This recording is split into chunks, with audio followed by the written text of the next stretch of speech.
Junior Shakib খানের গোপনাঙ্গ কেটে নিয়েছেন তার স্ত্রী।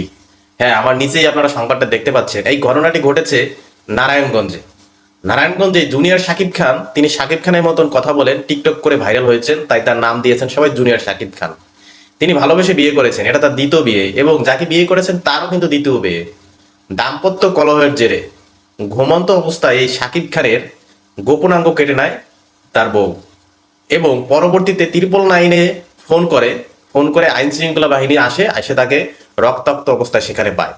সেখান থেকে নিয়ে তাকে হাসপাতালে ভর্তি করা হয়। পরবর্তীতে অবস্থা যখন গুরুতর হয়, তখন তাকে শেখ হাসিনা বার্ন ও প্লাস্টিক সার্জারি ইউনিটে ভর্তি করানো হয়।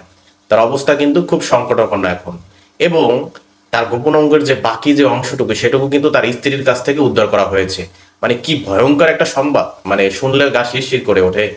মানে কি পাপ করেছিল ভাইটি তা আমি জানি না, তবে তার স্ত্রী এই যে ভয়ঙ্কর কাজটি ঘটিয়েছেন, এটা নতুন এই যে আমরা শুনতেছি এটা না।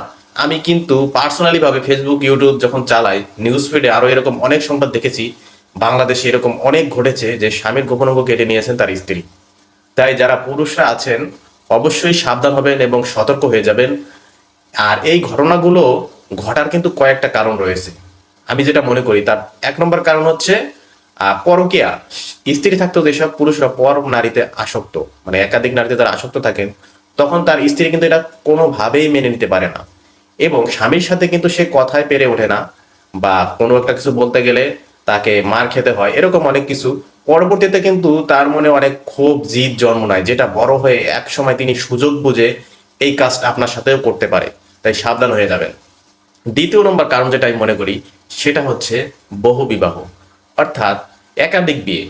আমাদের সমাজে ইসলামিক রীতি অনুযায়ী যদি মনে করি, আমাদের পুরুষদের জন্য ইসলামে 4টা বিয়ে, একাধিক বিয়ে সুন্নত আমাদের জন্য আছে। কিন্তু আমাদের বাংলাদেশের নারীরা বিশেষ করে, যারা কিন্তু স্বামীর একাধিক স্ত্রী কোনোভাবেই সহ্য করতে পারে না। তাই আপনি যদি দ্বিতীয় বিয়ে করেনও, সাবধান থাকবেন, আপনার প্রথম স্ত্রীর অনুমতি নিয়ে নেবেন। আপনি যদি তার অনুমতি ব্যতীত কোনো কাজ করেন, তাহলে কিন্তু আপনার সাথেও কিন্তু এই ঘটনাটি ঘটে যেতে পারে। 3 নম্বর কারণ আমি যেটা মনে করি সেটা হচ্ছে ডিভোর্সি মেয়ে বিয়ে করা। ডিভোর্সি মেয়েগুলো কিন্তু খুব ডেঞ্জারাস হয়, সবার কথা আমি বলতেছি না, কিছু কিছু ভালোও হয়। তারা কিন্তু সব দিক থেকে এক্সপার্ট থাকে। তো আপনি যখন একটা ডিভোর্সি মহিলাকে বিয়ে করবেন, তখন তার সাথে যদি আপনার কোনো দাম্পত্য কলহ শুরু হয়ে যায়, তখন অবশ্যই আপনি সতর্ক থাকবেন। যে কোনো সময় কিন্তু আপনার সাথে বড় কোনো ধরনের একটা দুর্ঘটনা ঘটে যেতে পারে। অনেক সময় আপনার স্ত্রীকে আপনি দেখে ভাবতেই পারবেন না যে আপনার স্ত্রী আপনার সাথে এরকম একটা কাজ করতে পারে। কারণ যে কোনো কিছু শান্ত থাকলেই বোঝা যায় না যে সে আসলেই শান্ত কিনা। কারণ শান্ত জিনিস কিন্তু সব সময়ের জন্য, যখন তাদের রাগ ওঠে, রাগটা কিন্তু তাদের মনের ভিতর থাকে, তখন কিন্তু তারা এরকম এক ভয়ানক ভয়ানক কাজগুলো করে ফেলে। তো আপনারা অবশ্যই সাবধান থাকবেন, এই জুনিয়র শাকিব খানের কাছ থেকে শিক্ষা নিবেন। এই জুনিয়র শাকিব খানের সাথে যে কাজটা হয়েছে সেটা যেন আপনাদের সাথে না হয়, তাই সবাই সতর্ক হয়ে যাবেন। এটা কিন্তু খুবই একটা ভয়ানক কাজ, এবং এটা আমাদের সমাজে এখন প্রায়ই দেখা যাচ্ছে।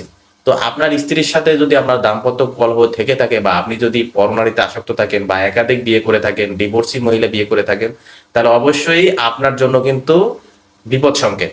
আপনার স্ত্রীর সাথে আপনার সমস্যা মিটাই ফেলেন, তার সাথে দাম্পত্য জীবন সুন্দর করে ফেলেন, সুখে শান্তিতে বসবাস করেন। নিজেদের মধ্যে সমস্যাগুলো বড় করে তুলবেন না, তাহলে কিন্তু যে কোনো সময় দুর্ঘটনা ঘটে যেতে পারে। তো সবাই ভালো থাকবেন। আর আমি মনে করি যারা স্ত্রীরা রয়েছেন, যদিও তার স্বামীর হক, বা স্বামী যদি তাকে কোনোভাবে ঠকায়, ঠিক আছে, সে আইনের আশ্রয় নিতে পারে বা তার সাথে সম্পর্ক ছিন্ন করতে পারে। কিন্তু এরকম ভয়ানক কাজগুলো তারা কিভাবে করে, বা কিভাবে তাদের মাথায় আসে, কিভাবে তারা এই অপরাধটা করে, সেটা আমার মাথায় আসলে আসে না।